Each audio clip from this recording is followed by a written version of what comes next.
नमस्कार, स्वागत है आप सभी का।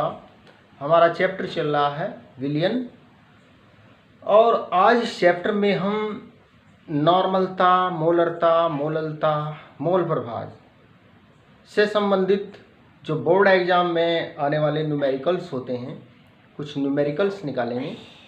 तो शुरू करते हैं। पहला न्यूमेरिकल्स देखिए, ये है 5.85 ग्राम NaCl को जल में घोला गया। N/10 सांद्रता का विलयन बनाने के लिए प्रयुक्त जल का आयतन ज्ञात करो। अब देखो इसमें क्या दे रखी है, इसमें नॉर्मलता दे रखी है, आयतन निकालना। तो सूत्र रखिए इसमें नॉर्मलता का सूत्र। हमें पता नॉर्मलता बराबर होती है वे सूत्र आपके याद होने चाहिए। नॉर्मलता बराबर होती है विलेय का द्रव्यमान ग्राम में बटे विलेय का आणविक द्रव्यमान। सॉरी, देखो यहाँ पे ये नॉर्मलता है विलेय का तुल्यांकी द्रव्यमान बटे विलेय का तुल्यांकी द्रव्यमान इनटू आयतन, विलयन का आयतन लीटर में, है ना। ये सूत्र है ना। इसे W कहते हैं, इसको E कहते हैं, इसको V कहते हैं और ये नॉर्मलता है, यानी कि W बराबर है EnV, है ना। ये सूत्र है W बराबर EnV। अब देखो इसमें हमें क्या पता, W का मान हमें पता, W का मान है 5.85 ग्राम, है ना। नॉर्मलता पता हमें, नॉर्मलता कितनी, N/10 का मतलब 1/10। आयतन हमें निकालना है और E बराबर तुल्यांकी द्रव्यमान, है ना। तुल्यांकी द्रव्यमान कितना होगा इसका, तुल्यांकी द्रव्यमान E बराबर, देखो E बराबर इसका होता है 58.5 इसका तुल्यांकी द्रव्यमान होता है। देखो कैसे पता चला हमें तुल्यांकी द्रव्यमान 58.5 है। देखो ये एक आयनिक यौगिक है, देखो ये NaCl है, NaCl का तुल्यांकी द्रव्यमान है, NaCl का तुल्यांकी द्रव्यमान। देखो जो NaCl होता है, इसका NaCl का सूत्र द्रव्यमान बराबर होता है, देखो ये बना हुआ है Na आयन से और Cl आयन से। तो Na का परमाणु द्रव्यमान होता है 23, Cl का होता है 35.5। तो ये इसका जो सूत्र द्रव्यमान होता है वो 58.5 होता है। अब देखो इसमें आयनिक यौगिक का हम तुल्यांकी द्रव्यमान निकाल सकते हैं। आयनिक यौगिक का तुल्यांकी द्रव्यमान निकालते हैं। तुल्यांकी द्रव्यमान बराबर होता है उसका सूत्र द्रव्यमान बटे कुल धन या ऋण आवेश, या तो कुल धन आवेश से भाग लगाएंगे या कुल ऋण आवेश से भाग लगाएंगे। तो देखो इसमें जो Na है, Na कुल धनावेश कितना, 1 यूनिट का है, या Cl पर कुल ऋणावेश कितना, 1 यूनिट का है। तो इसके सूत्र द्रव्यमान को हम कुल धनावेश या ऋणावेश से भाग देंगे, 1 से भाग देंगे, तो यानी कि ये इसका जो तुल्यांकी द्रव्यमान आता है वो 58.5 आएगा।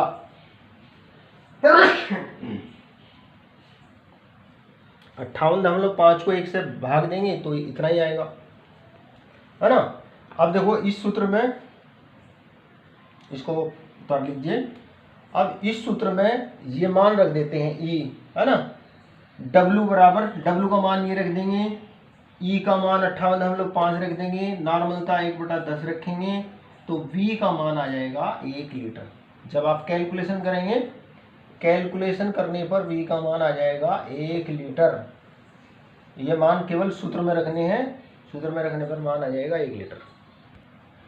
यस, अगला नेक्स्ट सवाल है, 75 ग्राम बेंजीन में घुले 2.5 ग्राम एथेनोइक अम्ल के विलयन की मोललता ज्ञात करो।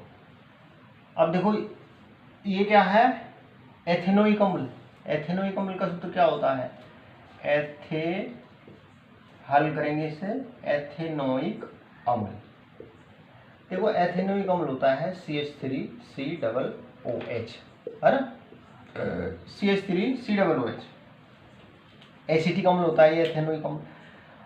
इसमें कार्बन का परमाणु द्रव्यमान 12, हाइड्रोजन का 1, है ना, तो 3 का हो जाएगा 1 × 3, कार्बन का 12, ऑक्सीजन का 16, 16, 1। तो जोड़ने पर इसका जो आणविक द्रव्यमान आता है, एथेनोइक अम्ल का आणविक द्रव्यमान को सामान्यतः अणुभार कहते हैं। आणविक द्रव्यमान बराबर आता है 12, 3, 15, 16, 48 और 12, 60। आणविक द्रव्यमान इसका 60 आता है। अच्छा, अब देखो मोललता हमें निकालनी, मोललता का सूत्र रख दीजिए। हमें पता मोललता, मोलैलिटी बराबर होता है विलेय के मोलों की संख्या, है ना। और विलेय के मोलों की संख्या कैसे निकालते हैं, विलेय का द्रव्यमान बटे आणविक द्रव्यमान, इससे तो निकल जाते हैं मोल। और अपोन आएगा मोललता, विलायक का भार किलोग्राम में, विलायक का भार किलोग्राम में। अब ये मान रख दीजिए इसमें, बराबर विलेय का द्रव्यमान कितना दे रखा, 2.5 ग्राम, है ना। और आणविक द्रव्यमान कितना है इसका, 60/60। और विलायक का भार किलोग्राम में, जब इसे किलोग्राम में 75 ग्राम बराबर होगा, किलोग्राम में बदलेंगे 1000 से भाग देंगे, 75/1000 बराबर 0.075 kg आओगा 1000 से, तो इंटू 0.075, है ना, kg। तो जब आप इसे कैलकुलेट करोगे तो कैलकुलेशन करने पर मोललता जो आएगी वो आएगी 0.556 मोल प्रति किलोग्राम या kg। तो सूत्र याद होने चाहिए आपके। हाँ, तो अगला सवाल देखिए, वेरी इंपॉर्टेंट सवाल है। 38% HCl भारानुसार के जलीय विलयन का घनत्व 1.19 ग्राम प्रति मिलीलीटर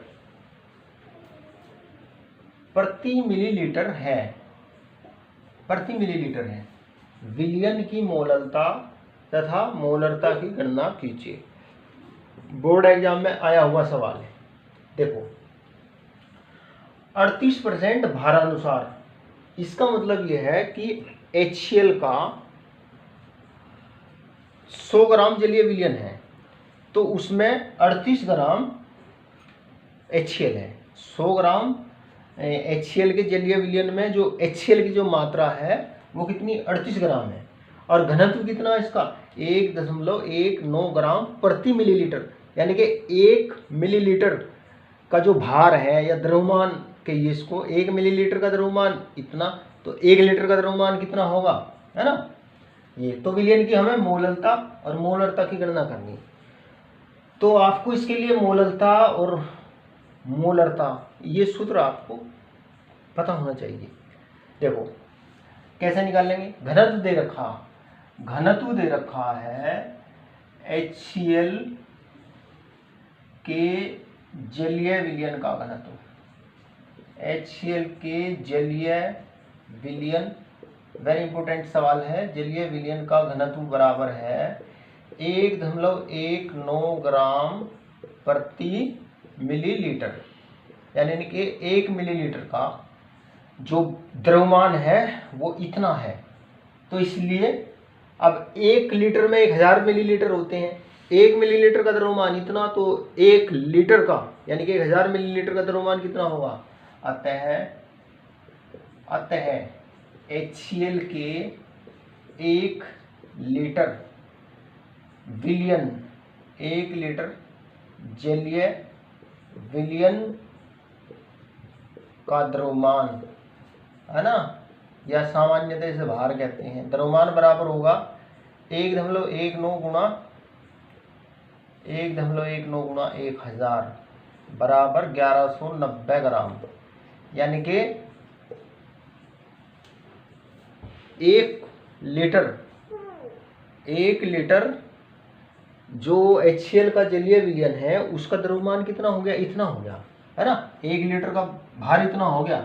अब इसमें देखो भार के अनुसार 38% HCl है, तो इसमें लिखेंगे 1 लीटर विलयन में है ना HCl, 1 लीटर विलयन में HCl का द्रव्यमान, HCl का द्रव्यमान कितना होगा, बराबर 38% है, तो 1190 गुणा 38/100 है ना, 38% है, तो ये बराबर हो जाएगा इसका 38% हम निकालेंगे तो ये आ जाएगा 452.2 ग्राम HCl हो गया इसमें 1 लीटर में है ना।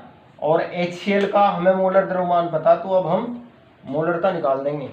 अच्छा, तो अब हमने HCl का द्रव्यमान निकाल दिया, अब जल का द्रव्यमान देखो कितना, 1 लीटर में कितना पानी होगा, तो 1 लीटर विलयन में जल का द्रव्यमान है ना, जल का द्रव्यमान बराबर होगा इस 1190 में से ये 452.2 घटा दो, तो जब घटाएंगे तो घटाने पर ये आएगा 732.8 ग्राम। कैलकुलेशन करेंगे तो इतना आएगा, तो ये निकाल दिया हमने 1 लीटर विलयन से, घनत्व से हमने HCl का द्रव्यमान निकाल दिया। भाई HCl में कितना भार के अनुसार 38% है, तो इतने ग्राम तो उसमें HCl है, इतने ग्राम उसमें पानी है।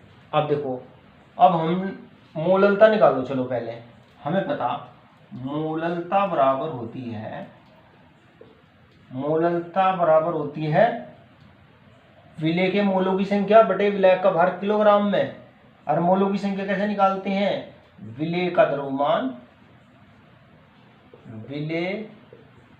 द्रव्यमान ग्राम में, विलेय का द्रव्यमान ग्राम में बटे आणविक द्रव्यमान, उसका आणविक द्रव्यमान या कहिए अणुभार, और इनटू विलायक का भार किलोग्राम में। देखो अगर हम यहाँ ग्राम में लेंगे विलायक का भार, तो फिर हम ऊपर 1000 की मल्टीप्लाई करनी पड़ेगी, तो मोललता बराबर होगी विलेय का द्रव्यमान ग्राम में कितना, विलेय का द्रव्यमान इतना आया 38% है ना, 452.2 बटे आणविक द्रव्यमान इसका होता है, ये दे रखा आणविक द्रव्यमान 36.5। देखो H का 1 होता है, Cl का 35.5 परमाणु द्रव्यमान, जोड़ेंगे तो इसका आणविक द्रव्यमान 36.5 आ गया, इनटू विलायक का भार किलोग्राम में।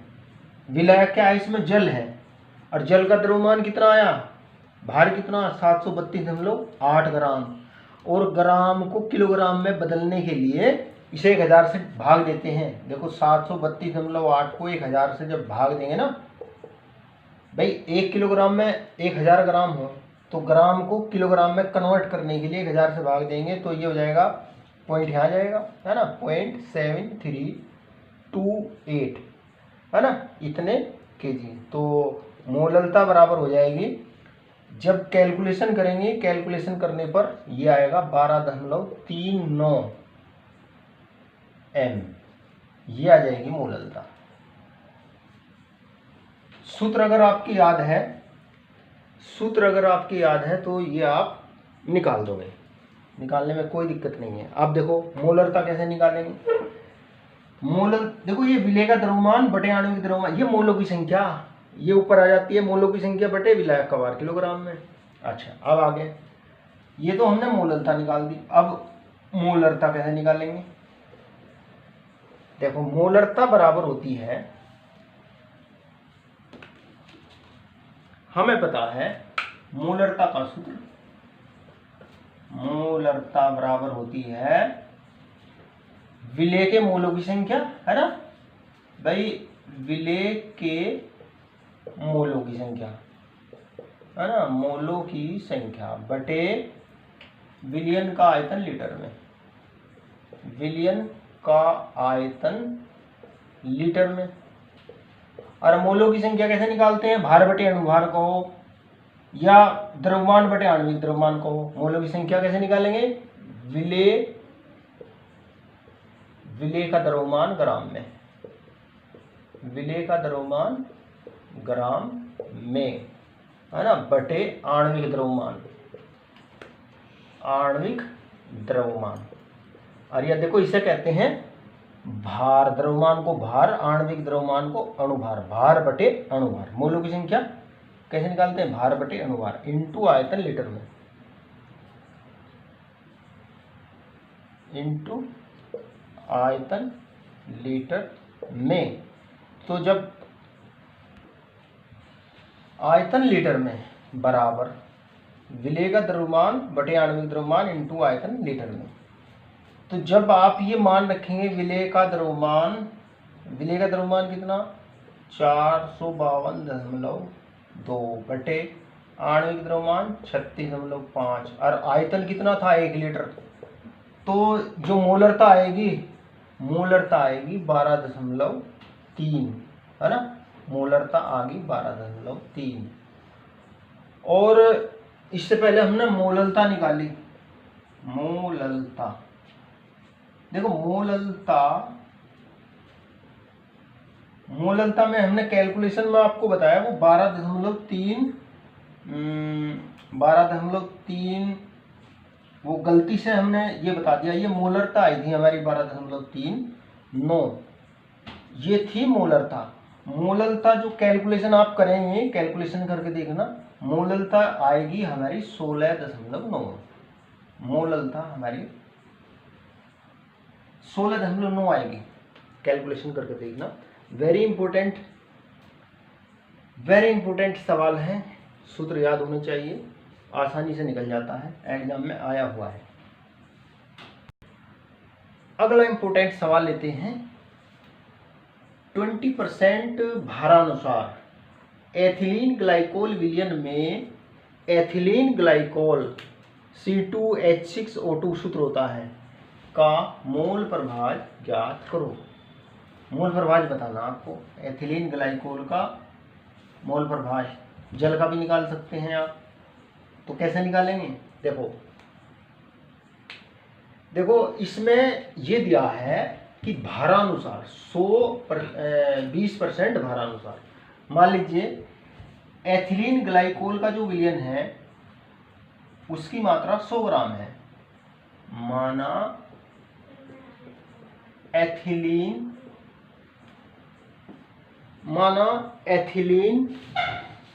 ग्लाइकोल विलयन का, एथिलीन ग्लाइकोल विलयन का कुल द्रव्यमान, अब ये विलयन का है, विलयन का कुल द्रव्यमान बराबर 100 ग्राम है, कुल द्रव्यमान बराबर 100 ग्राम है। अब देखो भारानुसार 20% इसमें एथिलीन ग्लाइकोल है, तो एथिलीन ग्लाइकोल इसलिए अतः एथिलीन ग्लाइकोल की मात्रा या एथिलीन ग्लाइकोल का द्रव्यमान बराबर कितना हो गया भाई 20% है ना, और हमने 100 लिया तो 20 ग्राम हो गया। अब जल का द्रव्यमान कितना होगा इसमें, जल का द्रव्यमान कितना होगा 100 - 20 बराबर 80 ग्राम है ना, 80 ग्राम।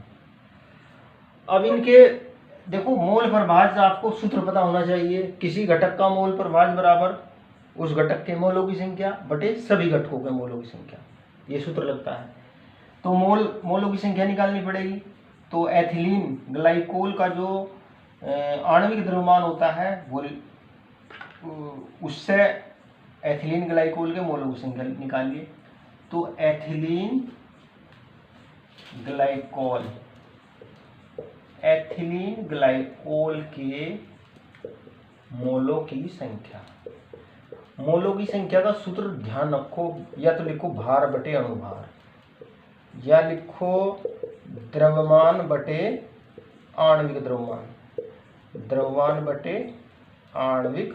द्रव्यमान, और बराबर देखो कितना बैठेगा, इसका द्रव्यमान कितना 20, और आणविक द्रव्यमान होता है देखो जब जोड़ते हैं ना, देखो C2H6O2, तो जब जोड़ेंगे 2 × 12, कार्बन का परमाणु द्रव्यमान 12 जमा 6 × 1 हाइड्रोजन का 1 होता है, जमा 2 × 2 वो है इसमें, और ये 16 परमाणु द्रव्यमान होता है ऑक्सीजन। तो 12 दूनी 24 और 6 24 और 6 30 और 16 दूनी 32, 30 और 32 62। तो इसका जो आणविक द्रव्यमान होता है वो 62 होता है, 62 आ गया है ना। C6H6O2 का आणविक द्रव्यमान बराबर कितना है हमारा, आणविक द्रव्यमान बराबर है हमारा 62 है ना, ये हमने रख दिया मान। तो जब इसकी कैलकुलेशन करते हैं तो कैलकुलेशन करने पर इसके मोल आएंगे 0.322, इतने मोल आएंगे एथिलीन ग्लाइकोल के। अब इसी प्रकार से जल के मोल निकाल लीजिए। जल के मोलों की संख्या बराबर ऐसे ही द्रव्यमान बटे आणविक द्रव्यमान। जल का द्रव्यमान कितना है 80, हमें पता H2O का आणविक द्रव्यमान, देखो H2O का आणविक द्रव्यमान कितना होगा 2 × 16, 1 H का 1, तो 2 इसके हो गए H के, 16 18 होता है बटे 18। तो मोलों की संख्या आएगी 18 चौक 72 है ना, तो ये आएगी 4.444, इतने मोल आ गए। तो कुल मोल कितने होंगे, कुल मोलों की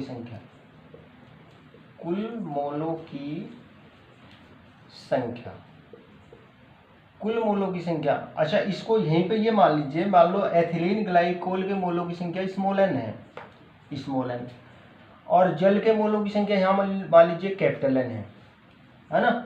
तो कुल मोलों की संख्या बराबर होगी, ये जोड़ दीजिए 0.322 प्लस 4.444, तो कुल मोल आएंगे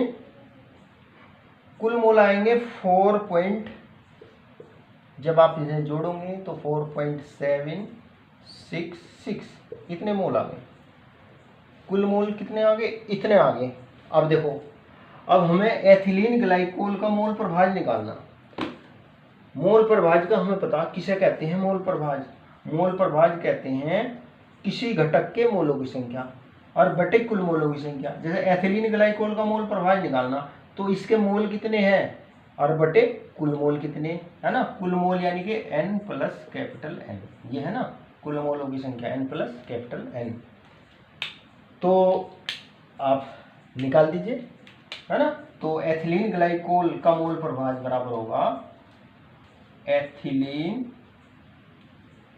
ग्लाइकोल का मोल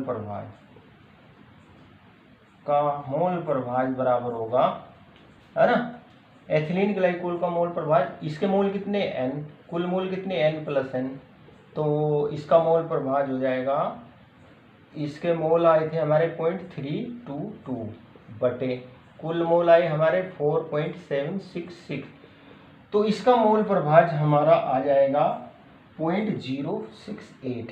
जब आप कैलकुलेशन करेंगे ये मोल प्रभाज आ गया। अब जो दूसरा घटक है ना, दूसरे घटक के मोल प्रभाज जो है या तो एक में से घटा दो, और या फिर ऐसे ही सूत्र में मान रख के उसका भी मोल प्रभाज निकाल दें, या तो इसका निकाल दिया। सभी घटकों के मोल प्रभाजों का योग एक होता है।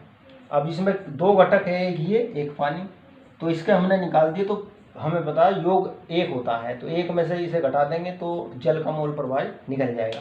या फिर ऐसे ही सूत्र में मान रख लीजिए, जल के मोल प्रभाज निकल जाएंगे, है ना।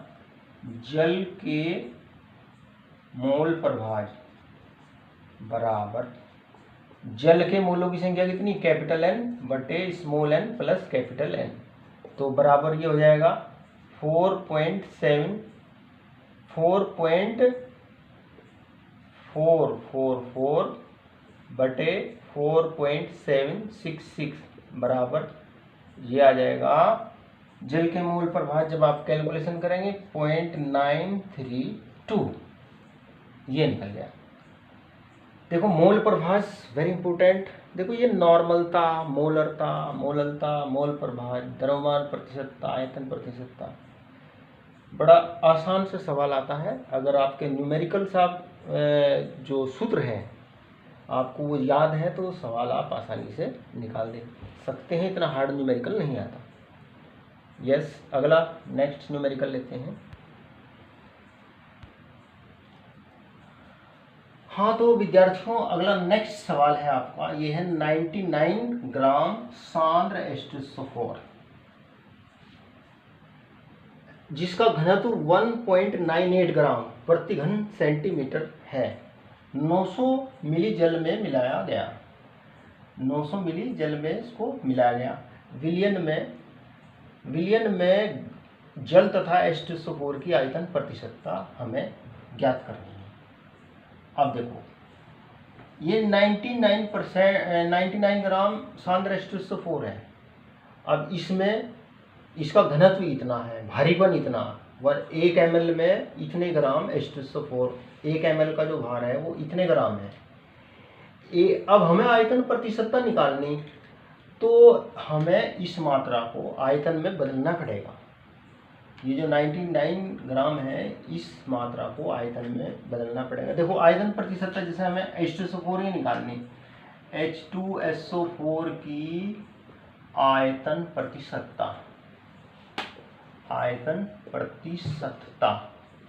देखो आयतन प्रतिशतता पूछ रहा है, तो H2SO4 का आयतन, H2SO4 का आयतन, है ना, बटे कुल आयतन।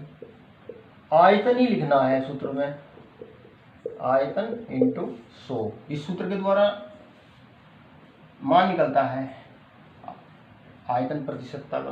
अब देखो हमें H2SO4 का आयतन चाहिए, तो इससे इस मात्रा से हम इसको आयतन में चेंज कर लेंगे। हमें पता घनत्व बराबर होता है द्रव्यमान बटे आयतन के, घनत्व बराबर द्रव्यमान बटे आयतन, तो आयतन बराबर होगा द्रव्यमान बटे घनत्व के, तो आयतन बराबर होगा द्रव्यमान कितना 99, घनत्व कितना 1.98, तो आयतन इसका जब इसे काटेंगे तो ये आ जाएगा 50 घन सेंटीमीटर, है ना, 50 ml घन सेंटीमीटर को, घन सेंटीमीटर कहो या इसे मिलीमीटर कहो, 50 मिलीलीटर, है ना, 50 ml आ गया या 50 घन सेंटीमीटर। अच्छा अब देखो H2SO4 का आयतन तो हो गया इतना, ये किसका आयतन है H2SO4 का, H2SO4 का आयतन, आयतन बराबर कितना आया हमारा 50 मिली, है ना, 50 ml। अब जल का आयतन कितना, जल का आयतन जो लिया जल 900 ml मिलीलीटर, तो कुल आयतन हो गया, कुल आयतन बराबर कितना हो गया 950 ml, 950 ml। अब इसमें मान रख दीजिए तो H2SO4 की आयतन प्रतिशतता बराबर होगी, आयतन प्रतिशतता बराबर होगी H2SO4 का आयतन कितना 50 बटे कुल आयतन कितना 950 बराबर, तो इसकी परसेंटेज आएगी जब आप कैलकुलेशन करेंगे इनटू ऊपर 100 की मल्टीप्लाई करेंगे, है ना, इनटू 100, तो ये बराबर आ जाएगा 5.26, इतनी आ गई। ऐसे ही H2O की आयतन प्रतिशतता, आयतन प्रतिशतता, इसका सूत्र भी ऐसे ही लगाऊंगी, H2SO4 की जगह H2O लिखेंगे, H2O का आयतन बटे कुल आयतन इंटू 100, H2O का आयतन कितना 900, कुल आयतन कितना 950 इंटू 100 बराबर, तो ये मान आएगा 94.73, ये आ गया आयतन प्रतिशत। तो ऐसे ही बहुत सारे सवाल हैं, इनकी प्रैक्टिस करना। कुछ सवालों की मैं आपको फ़ोटो भेज रहा हूँ, वीडियो में ही फ़ोटो दिखा रहा हूँ, उनको जो है आप उनकी प्रैक्टिस करना। ये सवाल देखिए, देखो, शुद्ध जल की मोलरता ज्ञात कीजिए, है ना। इन सवालों को जो है इनको समझिए और इनको खुद करिए, बहुत सारे सवाल हैं, है ना। एक सवाल ये हो गया, एक सवाल ये देखिए, किसी यौगिक के 2.5 मोलल जलीय विलयन में जल का मोल प्रभाव ज्ञात कीजिए। तो ये सॉल्यूशन दिया हुआ है, इसको अपनी कॉपी में करिए। ऐसे ये सवाल है,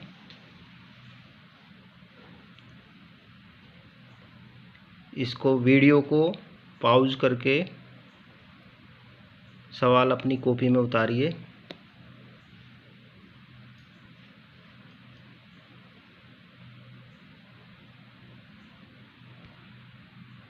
इस सवाल को देखिए, H2SO4 के एक व्यापारिक नमूने में भारानुसार 86% H2SO4 उपस्थित है, इसका घनत्व 1.787 ग्राम प्रति ml है, विलयन की मोलरता की गणना कीजिए, है ना। इस सवाल को कॉपी में लिखो और इसको समझिए।